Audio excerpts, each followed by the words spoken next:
Vous êtes en manque de buts exceptionnels, de duels musclés ou de célébrations en haute altitude? Pas de panique, le championnat national est de retour vendredi sur FFF TV. En attendant cette reprise de la compétition, les présidents, entraîneurs et capitaines des équipes engagées étaient conviés lundi à la FFF pour une présentation de la saison aux médias. Un feuilleton de 34 épisodes dont Canal+ sera, comme lors des 3 derniers exercices, le diffuseur officiel. Nouveauté annoncée par le directeur de la rédaction des sports, Laurent Jaoui.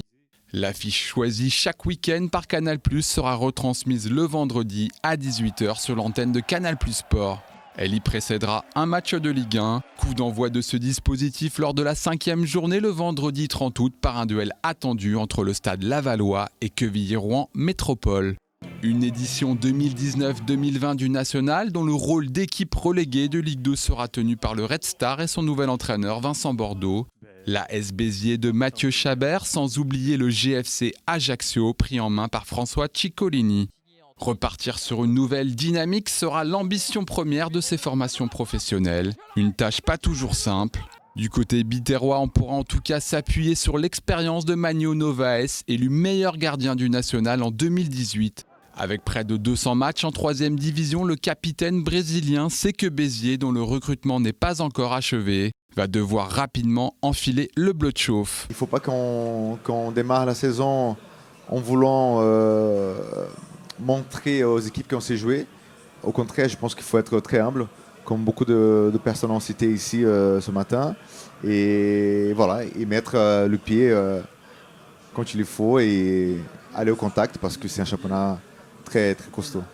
Parmi les grands déçus de la saison figure le Stade Lavallois, dépossédé de la 3e place, synonyme de barrage d'accession en Ligue 2 Parlement lors de l'ultime journée. Le club mayennais qui a perdu son statut professionnel a été contraint de renouveler plus de 70% de son effectif. Mais le capitaine Bira Dembélé, lui, est bien resté chez les Tangos. C'est vrai que sur le coup, ça a été très frustrant. Là, maintenant, voilà, la saison s'est terminée. Voilà, on a fini 4e. Il y a une nouvelle qui commence. Et puis, essayer de se servir de ce qui s'est passé l'année dernière pour essayer de ne pas reproduire la même chose cette année. Nouveau coach, un nouveau groupe, on repart d'une page blanche. Et puis voilà, il y a tout à construire. Et puis, c'est aussi une bonne chose. Dans un championnat où les remaniements d'effectifs sont nombreux, constituer un groupe solidaire et déterminé en quelques semaines d'entraînement est le lot de nombreux entraîneurs.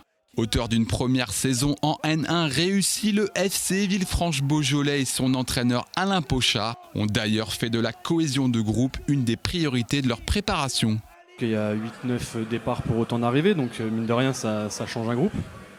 Donc il faut se réhabituer à certaines choses. Après le travail a été le même que la saison précédente, on a gardé le même coach, donc ça a été dans la continuité. Maintenant c'est surtout une approche humaine qu'on a avec les nouveaux coéquipiers. Et puis voilà, recréer un début d'aventure sur ce qu'on avait fait l'année dernière, parce qu'on a fait honnêtement une très bonne saison si on dresse le bilan. Donc voilà, une préparation physique plutôt classique, mais surtout axée sur l'adaptation des nouveaux, que ce soit tactiquement ou sur le côté humain.